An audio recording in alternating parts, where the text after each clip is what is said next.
Hello and welcome everybody to another deck primer here at StarCityGames.com. My name is Corey Baumeister, and this week we are bringing you I would say spicy one, but I don't know if you can really consider Jund a spicy one. I'm bringing you a flashback from the past that is 45% against the field. Let's go! In all seriousness, Jund got a lot of new toys when it came to Modern Horizons.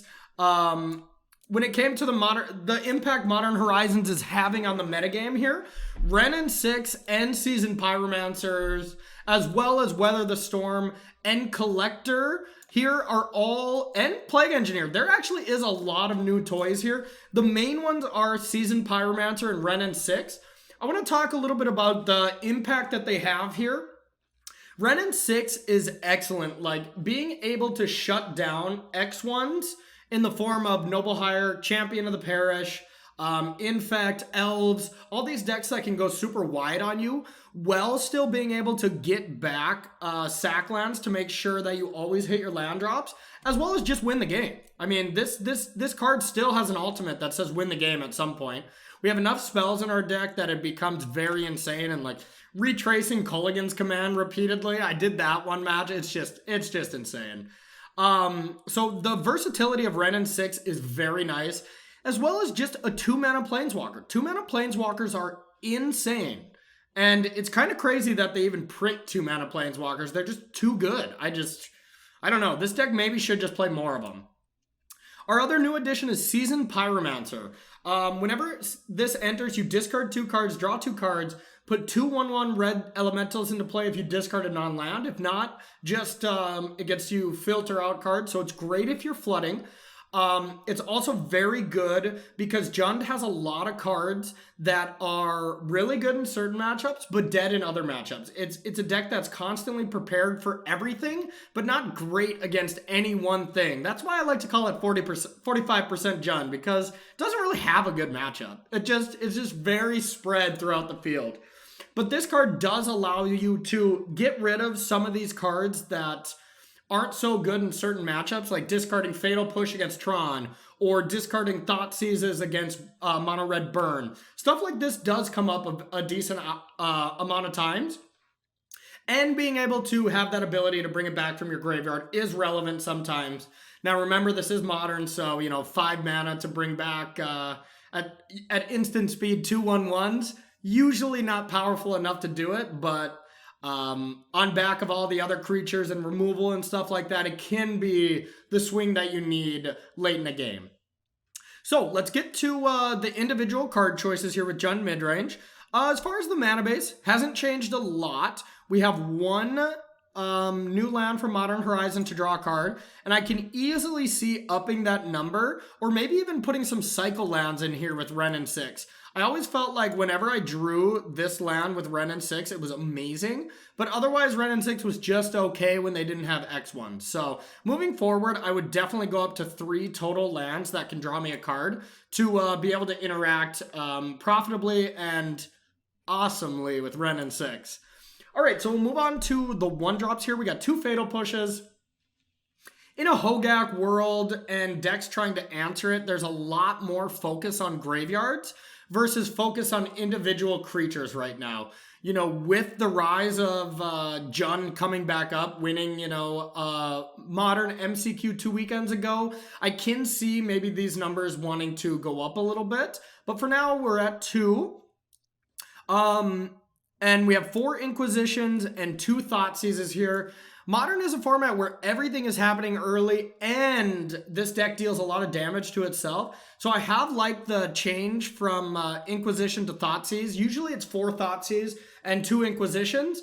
But this list that I got from the MCQ winner, totally blanking on the name, so sorry out there for the person who I am not giving proper credit to, but it won the MCQ not this last weekend, but the weekend before on Moto, if you want to check it out. I love the split that they did here. 1 Unearth. I was really pessimistic on Unearth. I didn't think it was very good, but then I played it a little bit more, and returning a Tarmogoyf for 1 mana is just so very good. especially if you play against a mid-range matchup where you're kind of trading resources on a one-for-one basis. For Lightning Bolt, not much to say about that. Lightning Bolt is an amazing card, still is. Only one Spell Bomb in the 75. I thought that was a little wild because in a Hogak world and a world where Dredge is still running around, I was very shocked to not see more of this. Then we got 3 Dark Confidants. It makes sense to me to only have 3. I mean, especially if Jun's going to pick up Ren and 6 picking this off. I've also seen this in like Naya Shells and stuff. And if you have a 2-mana Planeswalker that can effectively deal with your 2-power like bomb creature, it's not the best. So I can see being at 3. 2 Scavenging Ooze, pretty straightforward. 4 Tarmogoyfs, 3 Lilianas, 2 Bloodbraids, Liliana the Last Hope, Assassin's Trophies, Decays, and Kolaghan's Commands are all part of the Jund shell that we've known and loved for the last year that kind of goes in little phases. You know, Jund has never been the most popular deck in the last like year and a half, and I don't expect it to be. Like the last MC that I played at in London, there was 5 total Jund decks, and 60% of them were people on our team. And it's people that truly love Jund shells. Reed Duke, Logan Nettles, Jabberwocky on Magic Online, and Brad Nelson. These are mid-range lovers. And they did extremely well because, well, they're insane Magic players. But that's how little represented Jund actually was at this type of Pro Tour. So then we go to... I talked a little bit about Ren and 6 and Seasoned Pyromancers, the new additions to them. And I do think only because even if it's only 4 copies here that we have into this deck as like new cards, they have a huge impact and they play out quite nicely. I was impressed. We'll get to the sideboard. We have 4 Hogak of the Void. We absolutely need these in a Hogak world. I mean, you need to have them and you need to draw them. You need to have them against that deck. It's just so good. So we have 4 Leyline of the Void, much needed. This is a card I've been insanely impressed with, and I think I am going to, after testing a little bit with this, I think I'm going to up this to a 3rd one, maybe even 1 in the main. I saw a rock list that played, I think it was 2 in the main and 2 in the board, and I think it's just genius. I think this card is excellent. If you can ever play against any tribal deck, you just destroy them with that card single-handedly. Also insane against Nexus, naming Blinkmoth or humans. It's great. Okay, so Ancient Grudge, anything Affinity, you want it against Amulet, Tron, anything with Artifact, pretty self-explanatory. Anger the Gods, absolutely great at dealing with mass army of creatures, humans, any collected company decks, which I've been seeing a little bit, Vizier Druid combos, which we already have a great matchup with. Basically anything with Lightning Bolt pretty much dominates the Druid combo, and I haven't even been seeing much of that deck because I think it is kind of a fragile deck. All right, we have Chandra, Torch of Defiance here. Pretty good at killing creatures as well as being a threat that control decks and mid-range decks have to deal with. I bring in Chandra a lot. Anything that isn't super fast or super combo oriented, I want Chandra. Collectors here are quite strong. Shutting down artifact decks is awesome. You know, great against Tron, insane against Affinity. Really a great card that's kind of putting a couple of decks back into tier 2. Like Hardened Scales. Hardened Scales is dead to this card, and I mean, it's just such a hard card to deal with. I mean, they have Nature's Claim and stuff to deal with Stony Silence, but Stony Silence on legs, it can't be Walking Ballisted and stuff. I mean, maybe they have Dismember. They're gonna have to, I guess. Weather the Storm, good against Storm, ironically. Pretty good against Burn. I'm not a big fan of this card. In theory, I never cast it against any of the matchups in testing, but I don't think it's that good. But it would need some more testing against the matchups where it is good to have a definitive opinion on it. Feel free to try it out yourself and then leave some comments and stuff if you have some wisdom for me. I always love hearing back from all of you about any improvements for decks, improvements on what I can do to this YouTube series, even if you just want to chat. Please leave some comments down in the YouTube. I would love that. 3 Fulminator Mage. Absolutely great against Amulet, Tron, any kind of big mana. Control, you usually bring it in. A decent amount of applications. That's the main ones. But I can still see it against Jund where they have man lands. Also pretty strong against Infect. Any man lands, big mana or control usually. So this card kind of does come in a lot. But all right, everybody. Thank you so much for watching the Deck Tech here. My name's Corey Baumeister. Stay tuned for round number 1. All right, and welcome to round 1 here with Jund Midrange. Let's see if Jund is back. I want it to be back. But historically in the last few years, it hasn't been so great. So I'm a little less than optimistic here. So we'll see how we can do. Won the die roll, so that is a good start. Normally, I would think 5 land is bad, but Seasoned Pyromancer actually does do some work here where we can fix our mana base quite well. So I'm going to keep this. Now the real question is, do we want to just Inquisition on 1 or move on? I think we have to Inquisition. Just because if they go like land Inquisition or Pyromancer, it's so bad. All right, so we'll send this. Living End, huh? Well, okay, let's think about this. So Simian Spirit Guide would allow them to Living End on turn 2. But if we take Violent Outburst, then it would be backed up to turn 3 with Bloodbraid. That does give us more time to try to find a Thoughtseize or something to take that. So, yeah, I suppose. Probably not great for us regardless.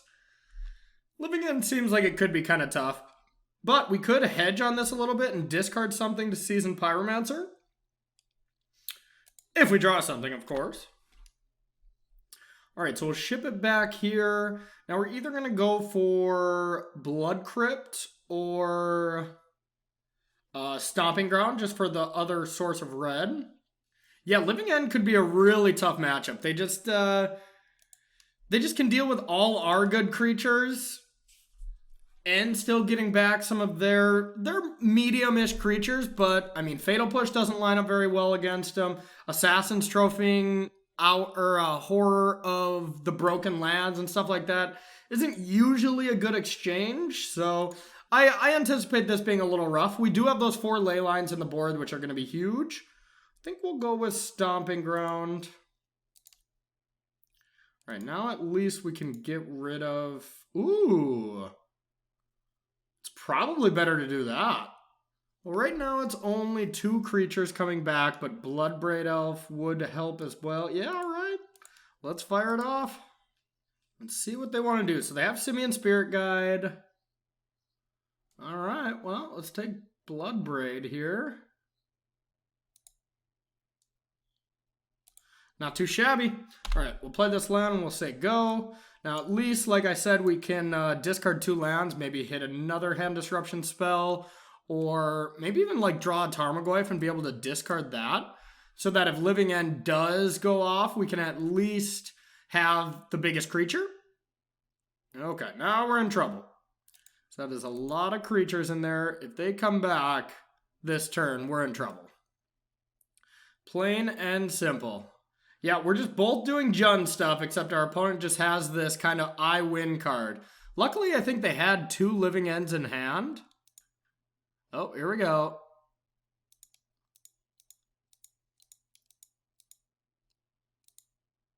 Oh, just suspended it, huh? Nice. I kind of forgot you could do that. All right, we'll put this into play. We'll say go. Culligan's Command, not the greatest right now, so I think we'll just go with the Pyromancer. We might even want to discard this to get a 1/1. Doesn't seem very good. So we know only 1 card here. Could just get rid of both Overgrown Tombs, because the discard mode is not going to be good. Shock is not very good. There's not going to be any artifacts. And we don't have a creature to return, so I think I am going to get rid of this. It really does not do anything. Ooh, Inquisition. I think I would rather get Raging Ravine down here so we can actually start getting aggressive next turn. In case their only plan is just to wait for this suspend, we can actually race this suspend. Ruh-roh! Well, at least this other one is actually going to be helpful. We actually want this to go off now. The question is, can we live? So this won't go off next turn. And you do have to cast it, if I am not mistaken here, I would imagine. So I think we just 4, 5, 6, 7, 8, 9, 10. Yeah, we just have to exile the Pyromancer here, make 2 chump blockers, and hope that this next living end is just going to Wrath of God away their creatures.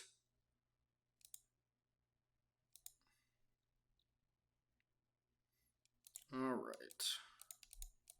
Make some blockers here. Seasoned Pyromancer really does add an extra element here that this deck didn't normally have. I am quite the fan. All right, so we'll block here. We'll block here. That might be lethal. 9, 10, 11, 12. Nope, that's 1. We're at 1. No!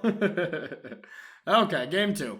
Now, this is a matchup that's going to be heavily swayed by our sideboard cards, though. Ley lines are huge. Outside of that, I don't really think we want anything. Anger of the Gods is not going to be able to kill anything. The creatures are all too big for this. No artifacts. No artifacts. I could see Fulminator Mage and I could see Chandra. These are the only things that are somewhat relevant. Fatal Push is definitely dead. Lightning Bolts are very bad as well.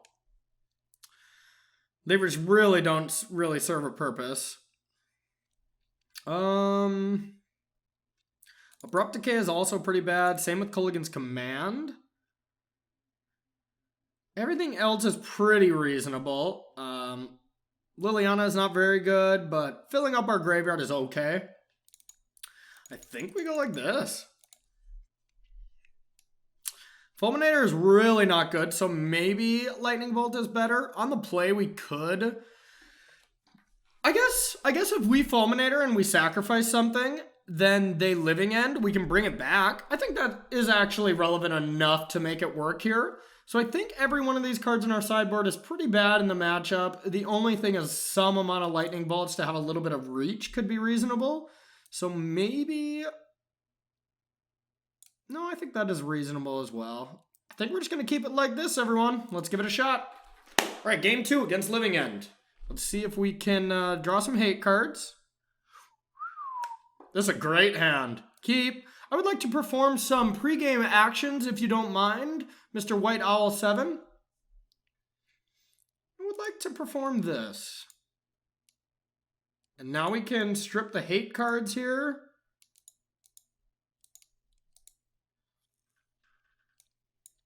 Ooh, Crashing Foothills, huh? Maybe they transform into just a Crashing Foothills deck. Could be. Could be. It'd be kind of smart. But luckily we took that away. Now we could just go Tarmogoyf here. I think it's best. I think we want to go with green-red so we can cast Seasoned Pyromancer as well.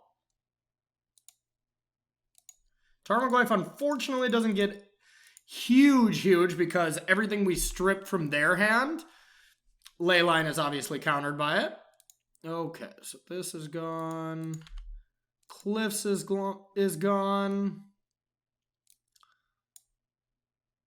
All right, another cycle.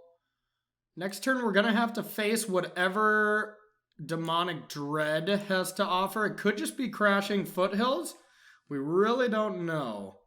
So I kind of think I just want to play Seasoned Pyromancer here and discard these. I could take Demonic Dread, but Bloodbraid Elf is going to cascade into something anyways the turn after. So I think I'd rather just get a board. Now, this may be a little odd if they're just going to go into... sorry, what am I trying to say? Go into Living End.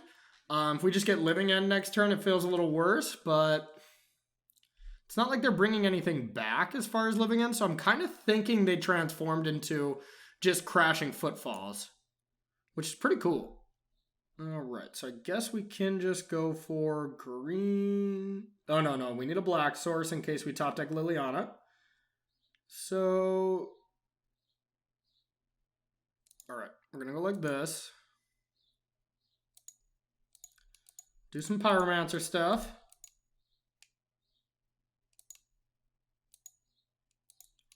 You have to discard 2 cards, but it is some nice value. All right, let's see how bad this Demonic Dread is going to be. That is kind of next level sideboarding, though, if they do take out Living Ends. Interesting. Interesting. All right, played the Swamp. I just don't foresee them winning with just 4/4s, you know? Like, we're playing Jund. We're playing great creatures. Okay.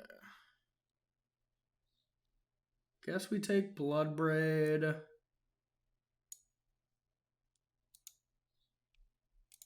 Drop a Dark Confidant. Yeah, I mean, I guess we're not in the best position right now. How many more crashing footfalls do they have?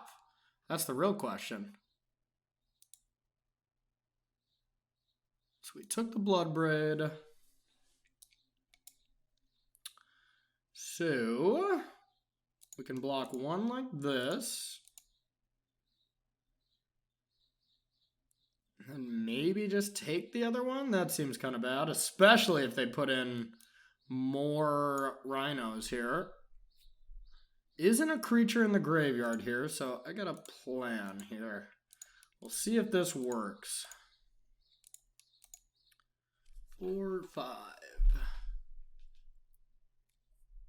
All right. We're going to blocks like this. And we'll see what our opponent does. They have to use that Violent Outburst here if they want to push through. And we'll see if they have a 4th Crashing Footfalls.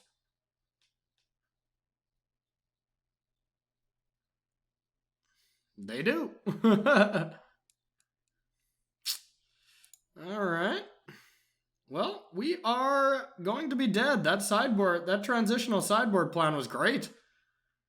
And Blood Moons. Anger of the Gods too. Well, we got leveled. I mean, we sideboarded for the Living End plan, but this transformational sideboard to just beat down with 4/4s is quite effective. You know, I mean, if we were playing just Rock and we had access to more like Maelstrom Pulses, I think we would dominate this plan. But the way Jund is configured, it's very vulnerable to these 4/4s. I mean, we did take out Fatal Push, so, you know, maybe there's some blame on us. But, yeah, I mean, I guess we can exile the Seasoned Pyromancer and just make 2 1/1s and take 8 and 9 total damage. And then we go down to 2, and then what can we possibly draw? Like, I think it has to be Bloodbraid into Tarmogoyf. We're not completely dead, because if we do go Bloodbraid into Tarmogoyf next turn, I think we will be all right. But we're gonna have to take this. And we will do this. And now we're hoping for a very narrow case here. Yeah, even a Liliana's not... Bloodbraid into Liliana, that would work. Nope, not a land. Unfortunate. Well, you know, I think we just got a little leveled here. I kind of like this Living End sideboard plan. The deck was always very vulnerable to even a little bit amount of graveyard hate, just because, you know, it lives off the graveyard. So I felt pretty confident with our hand with Leylines, but, you know, I mean, you can't beat a graveyard N4/4 rhinos. So Crashing Footfalls definitely lets this deck pivot a bit. So I'm impressed. All right, we are back here with round 2 with Jund Midrange. See if we can salvage this up a little bit. We just lost to Living End. Pretty horrifically bad, I have to say. So not a strong showing for Jund so far. All right, we are on the draw. I think this hand is reasonable. Too many Assassin's Trophies. Assassin's Trophy just in general, I'm not the biggest fan of. You know, the land is super relevant in most of these matches, so we'll see, but it's food for Seasoned Pyromancer. Plus, we have a nice turn 2 play here. We'll have to deal with that in a timely fashion. This will be nice if they choose to not aggressively ramp it up. So I think we'll just play the sack land first. Nah, you know what? We're going to play the duel here first because we kind of want to draw land. If we had a land heavy hand and we wanted to filter out some land in our deck, I think this would be completely reasonable, but I think we're okay with this. All right, looks like some Naya shenanigans. Talia. That's pretty bad. So we need another black and another red. So I think we need to go get Blood Crypt here and just cast our Confidant. Not in love with it because this can level up to 3, and once it's pro instance, like, all we have is the other Liliana to deal with it, which can be a problem sometimes.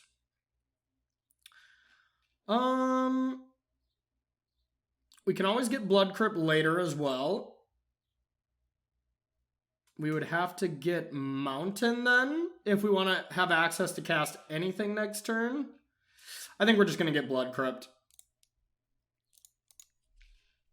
You got to really plan out your lands here with Jund Midrange because you're trying to do so much with your mana base that if you're not able to cast your spell at any times and you had sack lands, you usually probably messed up, realistically. Are we leveling? No. It's pretty strong. It's pretty strong. Ooh. It's also pretty strong. I think we just have to play this and say go. And just start killing everything. So we're probably going to take Dark Confidants out with them having run in 6. Now, our goal is to be able to...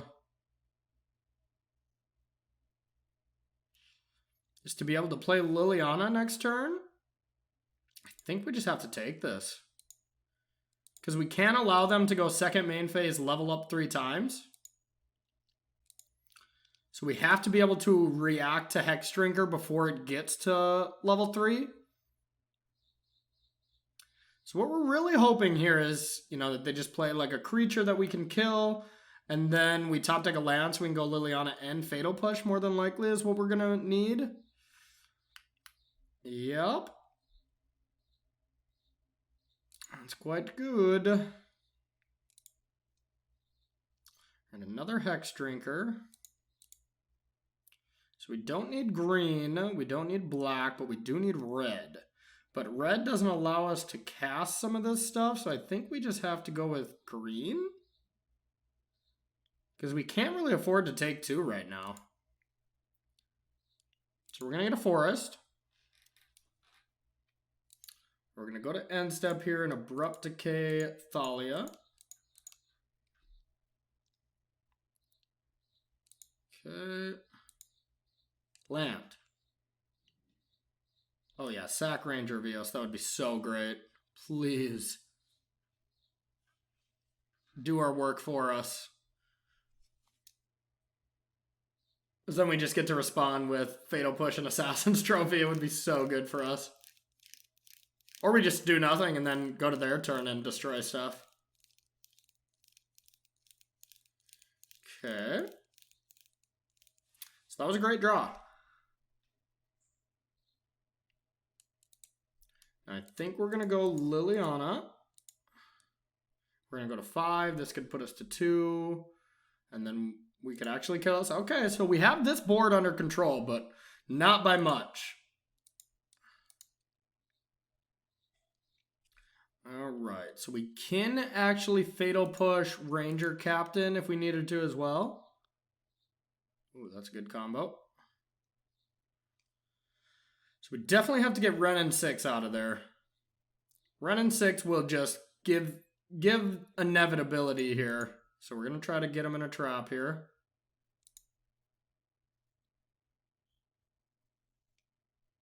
Oh!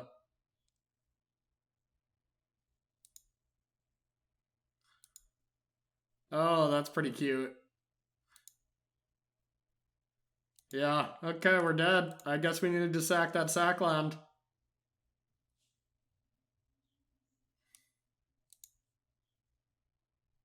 Would have been dead anyways. Would have been dead anyways, even if we fatal push this. Our opponent just goes Noble Hierarch. Attacks with Ranger of Eos, that's for 4. Pings the last point for that. So we're dead regardless, but that is definitely something to keep in mind, that Ranger can respond to the sack land. It's really interesting. Okay, we'll be going on to game 2.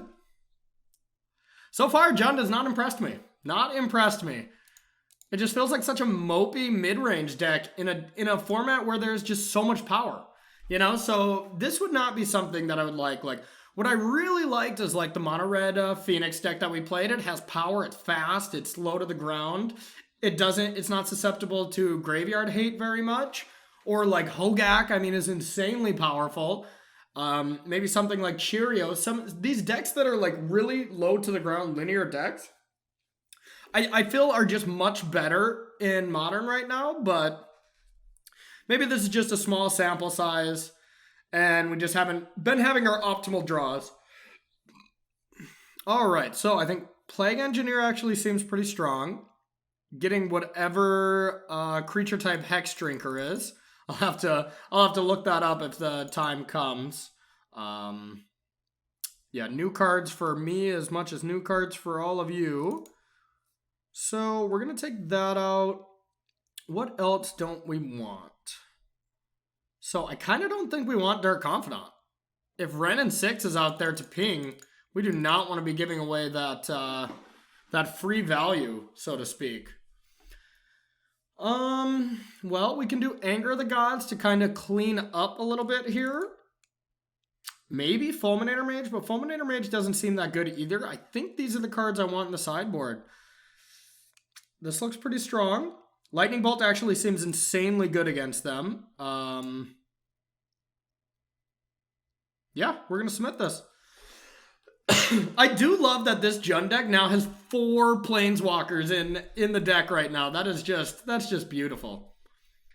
Because I may not be in love with Jund so far, but I am in love with Super Friends style decks. I love diversifying your Planeswalkers, and that's exactly what we're doing right here. This hand is fine. A little awkward with this mountain, causing a little bit of problems, but we get to go Inquisition here into Tarmogoyf. There's that Ren and 6. All right, these Noble Hierarchs as well. Oh, wow. Our Plague Engineers would just be so, so good. All right, so that's a snake. Knight of the Reliquary will have to die. That's where our Abrupt Decay is going to have to go. If they only had 1 Noble Hierarch, I would think that we wouldn't take that. But I think I want to take the Planeswalker here, especially just because it's a great card and it gets back to land. But it also boosts Tarmogoyf's type. So Tarmogoyf is just going to be gigantic next turn. It's going to be out of Lightning Bolt range already with the land. So we're going to take Ren and 6 and really hope to draw one of those Plague Engineers. Of course, we do have to draw a 3rd land as well, but Plague Engineer on these Noble Hierarchs would just be disgusting. Or even on Snake. But more than likely on Human, since Knight of the Reliquary is one as well. That's interesting to play this first. Alright, let's just start beating down with Tarmogoyfs. We got the beats, baby. That makes sense why they topped, or why they played Hex Drinker, because they top decked Wooded Foothills last turn. That would be my guess. Are we bolting? Oh, okay. Want to attack? We would love a land. Being able to go Tarmogoyf plus have Fatal Push? Yes! That's so huge. Alright, so if we Fatal Pushed... Fatal Push does add a creature and an instant. That's pretty huge. If we just Fatal Push Hex Drinker, attack for 5, play a Goyf, and then when they play Knight of Reliquary, we just Abrupt Decay it, I don't really see how we lose, so... Maybe we just don't care about this right now, too. But if we don't care about it, then we don't get to attack for extra. So I think we just safely kill it. Make Tarmogoyf just a monster here. Boom. Yeah, and like, we are basically presenting lethal next turn. We got 10 damage. So we can't really get another type into the graveyard, but if we top decked for Bloodbraid, we would have to Bloodbraid into something, so it's probably just going to be safer to Abrupt Decay, realistically, but definitely. Now that Knight of the Reliquary is going to be a 5/5. Okay, probably playing another Noble as a chump blocker. Sure. Well, now we don't have an option, so we're just going to beat. Attack for 10. Probably chumping with a Noble, I would imagine. Yep, and now we're just going to Abrupt Decay this. Not mess around with them having some kind of funky land that can give it protection, you know, bring in a Conley Garden as another chump blocker. No, nothing like that. All right, another one. We really don't want to see a land, but I guess it didn't matter because we do have the trophy. So now they have to double chump. So I think just trophy should just be lethal here. Bloodbraid is probably good enough as well, but I mean, this is just double chump. Could have Path, though. Could have Lightning Bolt and Path in hand. And then if we went Bloodbraid and they go block, Path this, only take 3 and then untap and have an active Knight, I think that's just worse. So we are going to go for the win with Assassin's Trophy. And if they have the Path and they can go Path, chump block, fine. Then all they have left is Lightning Bolt, and we should still be heavily favored to win this game. Did y'all forget about Tarmogoyf? Because I know I did.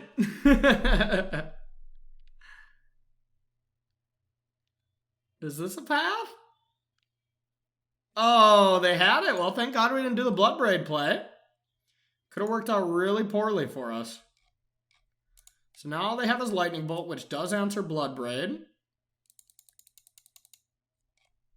But if they get another path or something, then, you know, I mean, we're cooking. Okay. Not bad, not bad.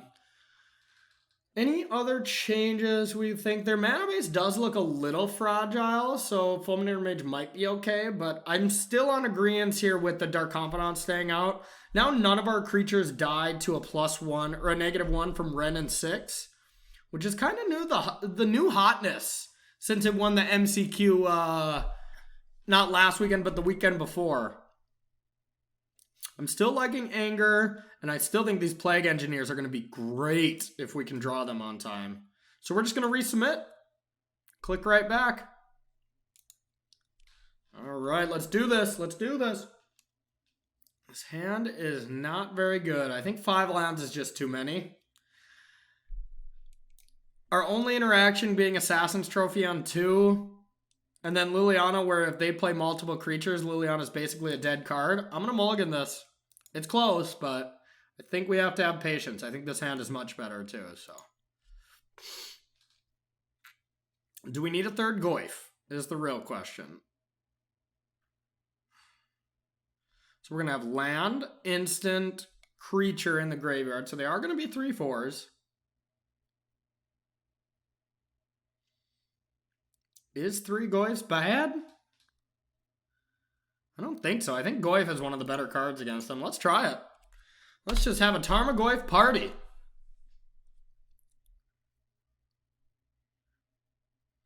Okay. I think I just want to kill that. I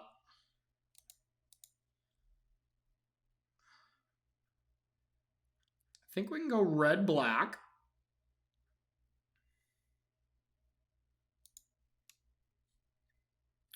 And take 2. We either bolt this or bolt the Knight of the Reliquary. Yeah, we're going to bolt this. Try to slow him down a little bit. And let's hope Goyf after Goyf after Goyf is going to be enough. Not bad. This can clean up some of the smaller stuff. So I think For Liliana and stuff, I think we have to go Overgrown Tomb here. I hate taking this much damage, but it's just nothing we can do right now. We need our colors. Everything else here then can be basics. Alright, so Goyf into Goyf. Almost for sure our next 2 turns. I am afraid of Knight of the Reliquary, though. May not do anything with blocking immediately next turn, but it will start to take over. And we did have the Bolt to deal with it. Oh. Okay. That's a card. I guess we just drop another Goyf.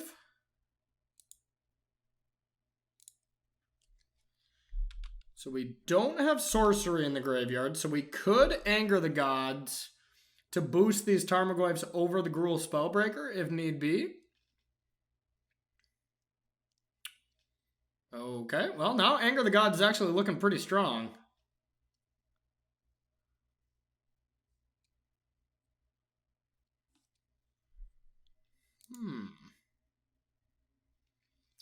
Or we just drop another Goyf and sacrifice this? And then anger the Gods next turn? Let them build up a little bit more of a board. Like right now, our board is shutting down theirs. We might as well get a little bit more value off of it. I think we're going to play a Goyf no matter what we top deck. So we're going to go Goyf and play this. And we're going to say go. We're trying to set up a great turn with this Anger of the Gods. Maybe bait out a little bit more spells. Like, why would they not play Knight of the Reliquary this turn, you know? But it would go right into our plans. That would not add to the plan, that's for sure. Okay. Now that's interesting. Bloodbraid of our own. But Bloodbraid of our own dies. So I kind of just want to Anger now. Yeah, I mean, I think it's the thing to do. We're just going to get a basic here. The real question is, do we attack now?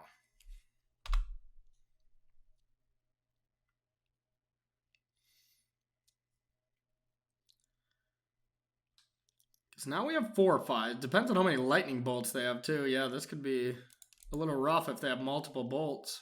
We definitely don't attack if they have multiples. Yep. So now we'll just hold the fort here. Well, it wasn't the best exchange. Kind of surprised they left in bolts after the last game, but I mean, I guess they still have targets. Another Thalia. And leaving 2 open. So they have another bolt. Okay. I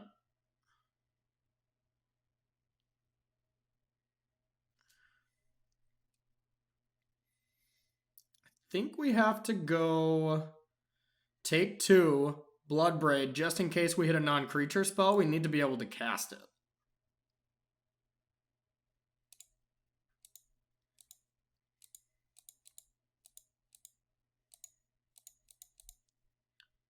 Bloodbraid. Inquisition. We'll take the bolt that we know they have. At least it's just going to go at our face now.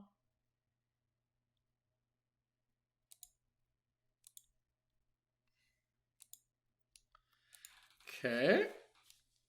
Now we can attack with Tarmogoyf.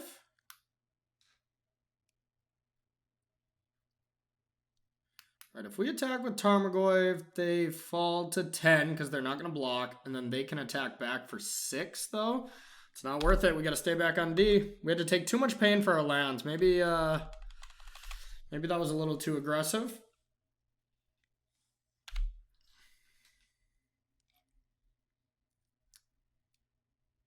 Okay, now we know the coast is clear. Now we're probably going to get in there.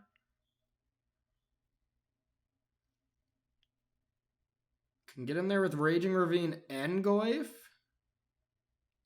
So that's 8 damage, putting him to 6. Then we'd have a chump blocker. So we wouldn't really die to much. Okay, we're going to go for it. It's a bit of an aggressive line. But I think we got to start closing the window out, because if they draw a path at any point, we're just dead. But we are ahead on board right now. And if our opponent throws Thalia in as a chump blocker or something, we would have this fatal push.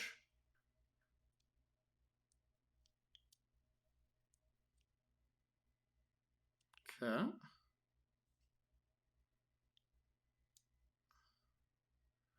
Okay, I think we just kill Spellbreaker.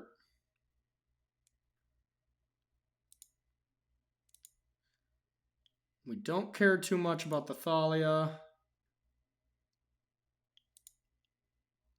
We're still going to play the land.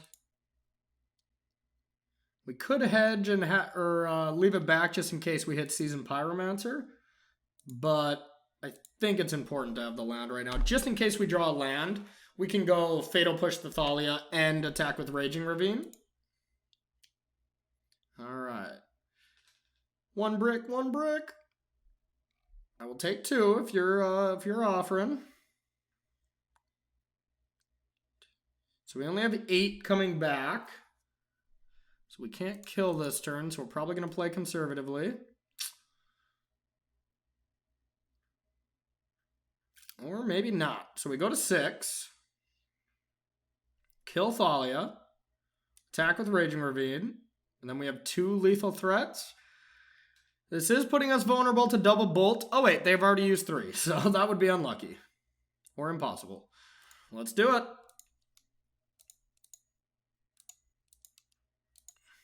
We got a plan. We're forcing them to top deck. Raging Ravine is still just so very, very good. No path, please.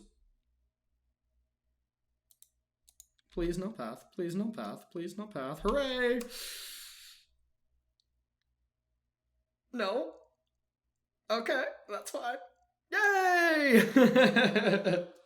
The comeback! The comeback. I didn't want to start 0-2 with medium Jund here. 45% Jund, as I like to call it. It's 45% across the field.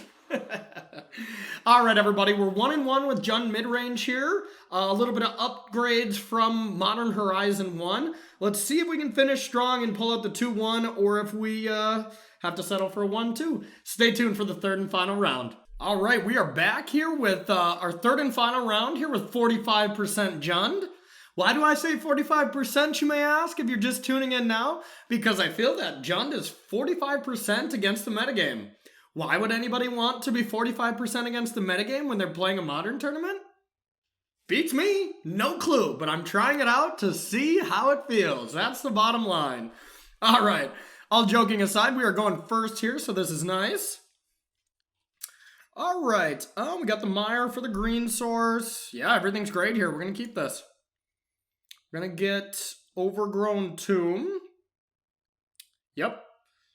Oh, well, actually, Stomping Ground allows us to cast everything. Yeah, we're probably going to need Stomping Ground.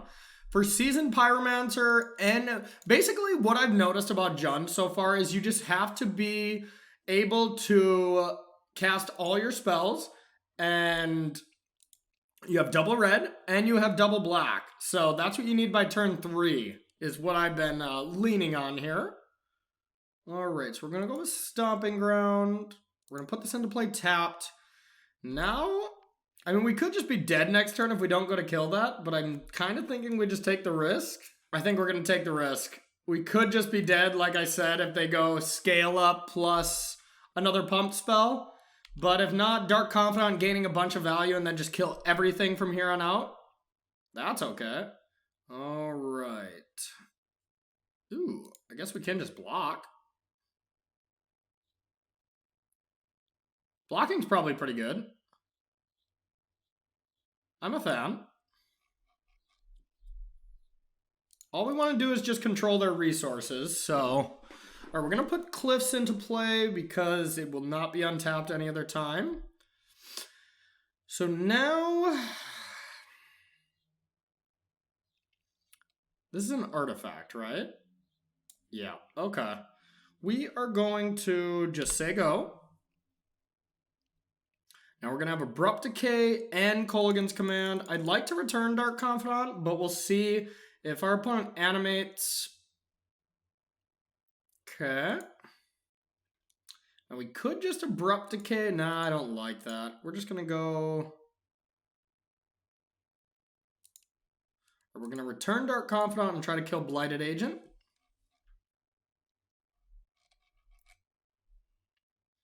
Now next turn we'll have... Okay. Not so bad. Alright, so just because this can't be countered does not mean it can't be prevented from Blossoming Defense, so we have to keep that in mind. Now I think it's time to Thoughtseize, see what we're cooking with. Might have Old Karoza and another Blossoming Defense. So I think Blossoming Defense is the scariest card. Even though this represents the most poison. So I think we're going to take the Blossoming Defense. And we're just going to drop Dark Confidant here. We're going to take one hit, but we need to find extra removal because right now we don't even have an answer to Inkmoth, and that could just eat us alive because this is non-land. So we're going to go like this. We don't care how much damage we actually take because we do die to poison. We don't die to actual damage. So, what's this? It's a Fairy Time Raveler. Well, that's obnoxious. Quite strong. Wow. Fairy Time Raveler is quite good. I think Infect got a lot. Either like Scale Up, Might of Old Karoza. Okay. Now we can't cast stuff during their turn. I mean, that's relevant. I mean, that's huge. That's huge right now. They just know the coast is clear at points. Okay, so that's 6 poison. Lightning Bolt is big. So, I think we need to save Lightning Bolt for this, but we can Abrupt Decay this, play Dark Confidant, and then say go, and then just try to attack this, and then Bolt. I think that's our sequence here. Alright, so Abrupt Decay this, and then Bob. Anybody who doesn't know why I call this Bob... Bob Mahar was the winner of an invitational, I believe. That's how you got to make your own card. And he got to name his card and chose that. Okay, we'll take it. Hopefully we don't die. Yeah, we're just dead to so many things, too. Okay. Boom. Okay. Pretty strong. Now we're going to attack. See if our opponent wants to block. Okay, now we'll just bolt that.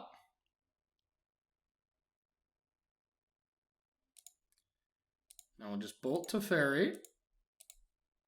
And now we have one more bolt for this. Ooze to start a clock. And we'll just hope we don't die. Dang it. Okay.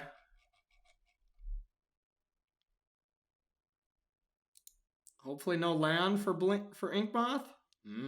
So there is a few creatures to eat, but once again, gaining the life doesn't matter, and we can't play anything right now. So we're going to go to 9 poison, just where everybody feels so safe and cozy. 9 poison is really where I'd like to be constantly. It's just, you know, if you're at 1 poison, it's just like, you know what? I'm so far away from death. That's not fun. But when you're at 9 poison, you just feel so warm and cuddly. So now we're effectively we are in trouble. Like any protection spell and we're dead. Blossoming Defense, counter spell, another Teferi would do it. Teferi is sweet. I am a fan. Alright, so Dark Confidant, Goyf. We might be able to also present lethal next turn though, so they might actually have to have it next turn. 5, 6, 7, 8, 9, 10. It's got to be 2 creatures. 11, 12. We have lethal next turn. So they need it. Yep.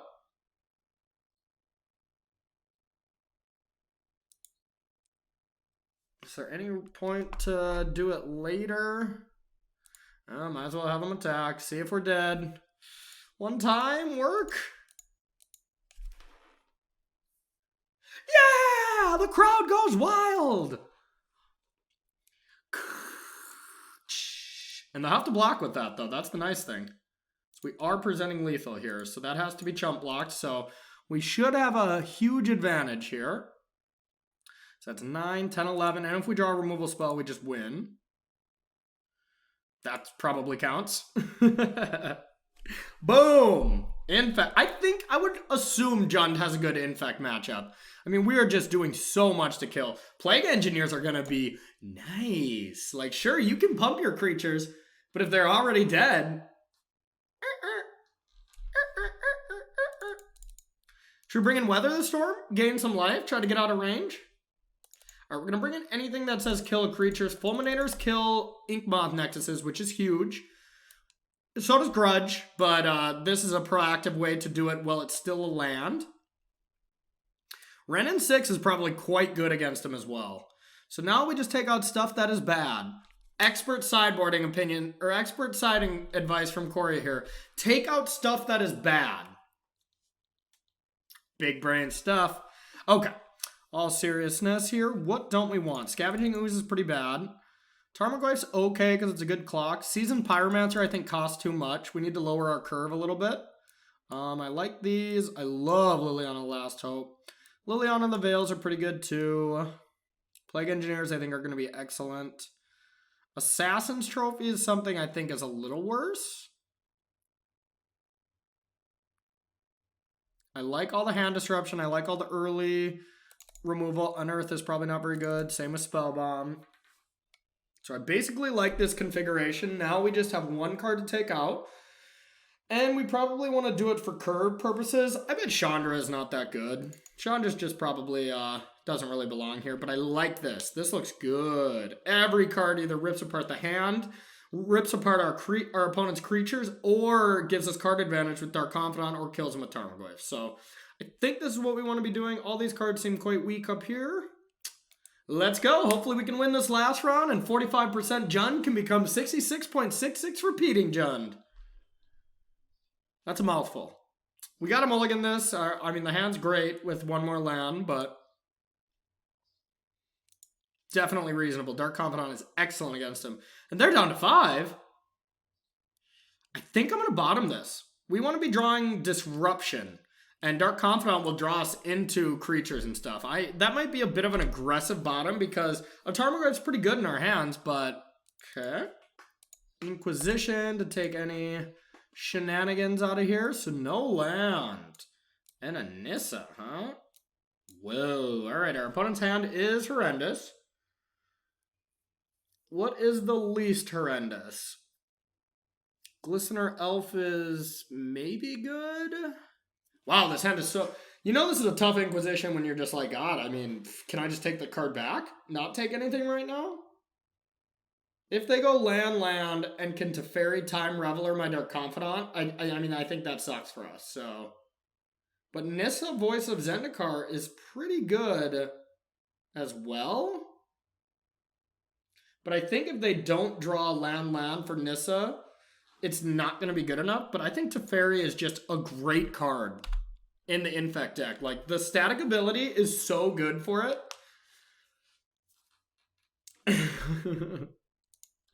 That was a great draw. Elfie Elf. Alright, now it's Bob the Builder time for us. Motobug. We bottomed it.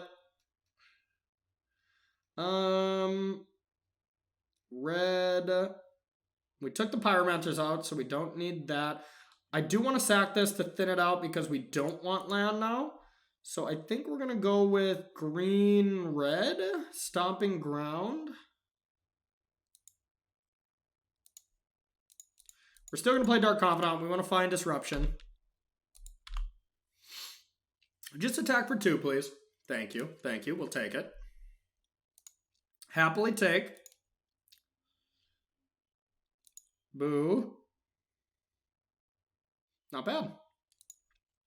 Alright, so now we just go Goyf, Raging Ravine, attack. All we can do. Not the best either, of course. But we can block Glistener Elf now. And now the point is we have enough pressure to kill Nissa if that's their play. Didn't hit the land, but they can go Inkmoth Nexus and Blossoming Defense it to put us up to 5 poison. Oh, no. 7. Oh my god, we're already dead next turn. We need to hit. We need to hit something. In fact, can do that to you. Fulminator Mage would be very good, but that wasn't it. I think we gotta hit into Bloodbraid. A hand disruption spell would be fine. I think we're going to sacrifice this. All we need is like 1 turn to be able to present lethal. But yeah, we're very much on the edge of losing here when they mulled to 5. In fact, doesn't need that many cards, and we didn't interact that much. We need something. That's not going to be enough. We're dead. Well, we'll play it out, make sure they see it, but I'm pretty sure they can figure that one out. Bummer. Our opponent drew pretty well, though. The land off the top, then might have owed Karoza. Hey, maybe go for Nissa? Oh, I was like, dang, are they animating Nexus? Boo! Boo!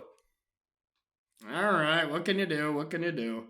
We didn't have enough disruption there to be able to compete. Don't see any changes we want to make, though. We didn't learn anything else except, you know, they have a Nissa. So they go 3 mana Planeswalkers. We don't care about 3 mana Planeswalkers that much, especially when they're on the draw. We'll be able to pressure them a lot better. Hopefully, anyways. Ew. I guess we did mulligan last game as well. And now we're mulliganing again. Sounds okay. Our opponent kept this time, which is definitely scary. Bottom this. Land go. Yeah, I don't have the best of feeling here. Okay. Would love a Dark Confidant. Dark Confidant. Dark Confidant. So we need green. Green black? We'll do green black. How about a Ren and 6? We haven't seen that card this league. Okay. Not bad.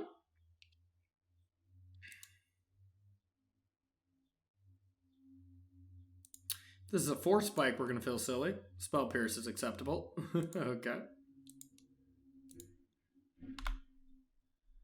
Okay. They always have the Nexus. Spellskite. Okay. We'll have to Assassin's Trophy that one.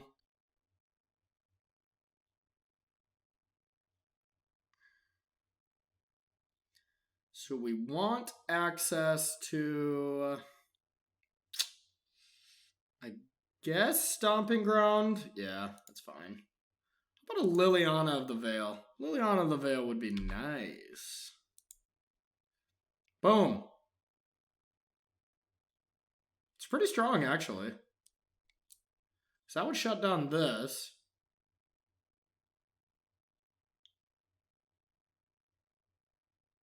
Blink Moth. It would be a Blink Moth. So we'd have to choose Blink Moth.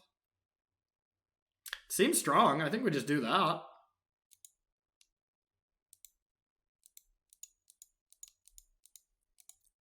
No more Inkmoth Nexuses. Blink Moth. Sweet. That could be huge.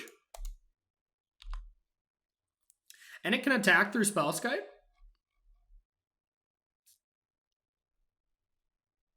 This could be a Teferi. This is annoying. I think we still play this and do the same play and then next turn do that. Because then we can get everything. Because they won't be able to... So here's my plan.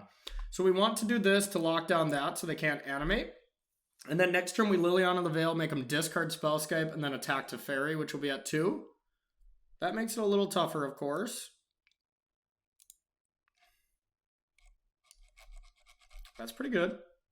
Alright, so we're going to attack Fairy Time Reveler first.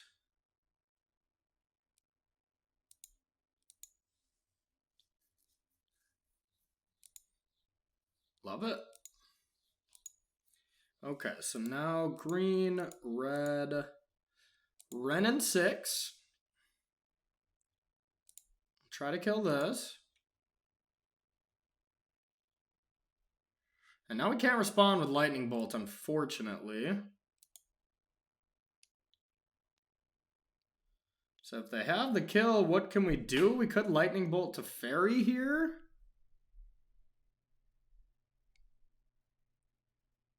Yeah, because it's going to get out of range. So I think we need to be mana efficient here and just get rid of what we can. Easily could be dead here. Scale up plus Might of Old Corroser or something. But if we're not dead, I think they have to do something to pump it and probably has to attack Ren and 6 here, I imagine. Yep. Still good. Alright. So, I guess we can Thoughtseize an Assassin's Trophy something. Yeah, that's going to be our best play for now. They had the scale up. Ugh, I just hate to Fairy. Guess if they were to bounce it, then we could replay it on Human. Human takes care of a lot more permanents on their board than this Blink Moth does. Alright, we're going to take it.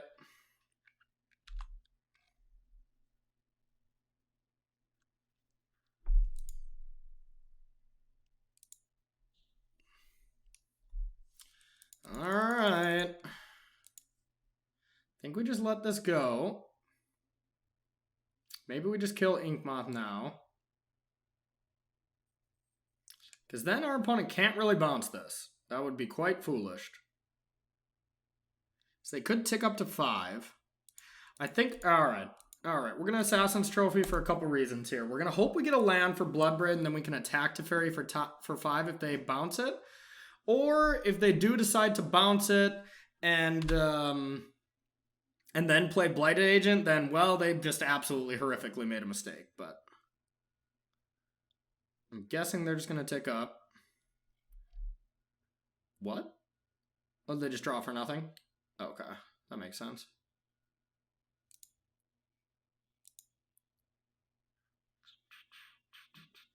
That's a big creature. That is a big creature. Well, we're going to start by attacking. Attack to Fairy. Block in there. Now I kind of want to just Liliana a negative. Then it actually prevents something. Ooh. Jeez, got us. Guess we had to consider why they didn't play that. Brutal. Okay. God, one more Plague Engineer one time. Plague Engineer one time. Boom. Plague Engineer. Well. We can attack, but then it's going to get blocked here. I don't have Blink Moss anymore. Yikes. Really needing that other land. We're just going to have to go Goyf. I wish we would have had Goyf in play last turn. Yikes. Well, alright, we're still going to attack it. God, those engineers are good. Maybe we just want more. Maybe we just want more of them. 3. Oh, man, that up their clock, too? We're dead next turn? No. It does kind of help, but not really. We have to attack Teferi. 6, 7, 8, 9, yep. Hoping that they block, I think. If they don't block, then I think we just lose. Okay, no, I guess we do get to live.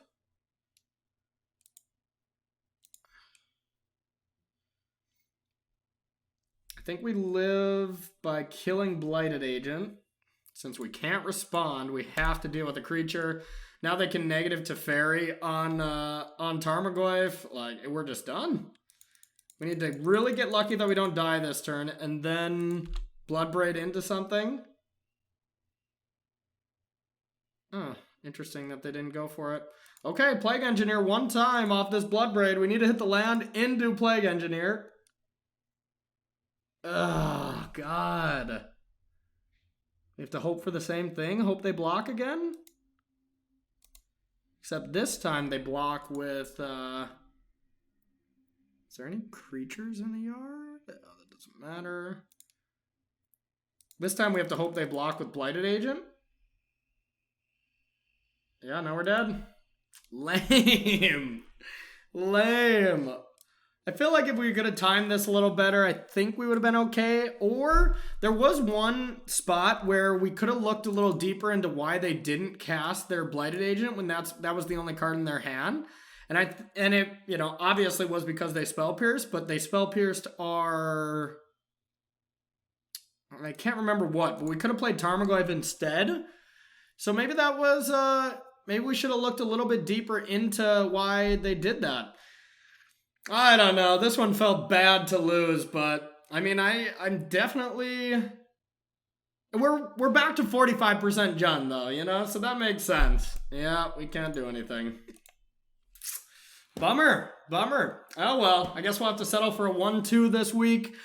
I'll talk more in depth about how I feel about Jund in the recap here right after this, but overall, I'm not a big fan. I think it's a little too fair of a deck for Modern. Modern is way too good. Look at what our opponent's doing. Like, there's draws where our opponent just goes, just goes turn 1 Glistener Elf, turn 2 land, where's this card here? Scale Up. It becomes a 6/4. Might of Old Karoza, which they don't have in their graveyard, but boom, Ted Poison, turn 2. And what are we doing? We're casting Duress. I'll play a Tarmogoyf. Your go? Okay, I'm dead. Yeah, like, what are we doing? What are we doing here in Modern? This deck did win a Modern MCQ online, so it had to have been the real deal, and, you know, maybe the matchups line up because that is a big part of Modern, but I'm not too big of a fan. A more in-depth recap coming to you in the recap right after this. Stay tuned. Okay, well, I was very pessimistic coming into trying Jund out again because I've tried it in the past. I've tried it for the last year. Whenever a new set comes out, whenever a new toy comes out for the deck, I always give the deck another shot. I'm still not sold. I do think that Wrenn and 6 and Seasoned Pyromancers are huge boosts for Jund. Huge boosts. I think they give the deck extra elements. I think Wrenn and 6 deals with some creatures that are rough to deal with, like Infect, humans, elves, any deck that can kind of go wide with smallish creatures. Wrenn and 6 is insane. Any deck where you're kind of flooding out, let's say, like, so here's the thing about Jund. It has a lot of cards that are good against the wide variety of stuff, but if you play against like Tron and you have like Fatal Pushes in your hand and Bolts, or if you play against like Mono Red Burn and you have Thought Seizes and stuff in your hand, like there's usually a bad card in your deck in every single game one. So Seasoned Pyromancers allows you to mediate that a little bit and discard these effects that are really bad in certain matchups, but that are really good in other ones. So I think that is a big deal when it comes to being able to approach your game ones, as well as post-board, you know, stuff. You could have hand disruption against a match where hand disruption is good, but you're late in the game, so you don't have them to cast. You top deck Seasoned Pyromancer, you're like, boom, free divination, and I get 4 power for 3 mana. Excellent. As well as, if it ever gets discarded, having the ability to gain some creatures in the graveyard is nice. Now, 5 mana to create 2 1/1s is not the power level that we're at for Modern, but when you're playing against other fair decks where you're attritioning out, that kind of effect can be game breaking. So I do think the additions are great. As far as our results, we played against Living End, Naya Aggro, and Bant Infect. And the two decks that were kind of doing the crazy modern things, I would say like Living End and Bant Infect, they just went over the top of us. I mean, they were just doing things that are better, plain and simple. But the other fair deck with Naya Aggro, we kind of crushed it because I do think Jund is the best of the fair strategies. There's just not many fair strategies actually going on right now. So I don't know. Would I continue to play this in a world where Hogak's running around, where Infect's killing you on turn 2, where Storm's going crazy, where the only like fair deck is blue-white control, which I'm guessing just has a field day against Jund. It was blue-white control versus Jund in the finals of this PTQ, and I do think the matchup is close, so I don't think it's, a blowout, but I would feel disadvantaged. I'd feel about 45%. And Jund feels about 45% against most of the metagame right now. So if you're into that kind of stuff, if you're the Logan Nettles, Reed Dukes, and Brad Nelsons of the world who can take your 45% deck and sway it into a 60 because you're just that good. For me, I like to play the decks that give me the inherent advantages already with the deck, where you're just doing some absolutely busted thing. And if you're doing your game plan, you're probably going to win. So moving forward, I don't think I'm going to be continuing to pursue this as far as testing for MC Barcelona, MC4. But I don't fault anybody who would. And I would appreciate anybody leaving any comments, questions, concerns for me down in the comments in the YouTube section. I try to get around to talking to all of them. I love connecting with fans. I love connecting with even people that don't like the series, to learn what ways to make everything better. So thank you so much, everybody. My name is Corey Baumeister, representing StarCityGames.com. Feel free to leave comments, and we will see you next week. Bye-bye.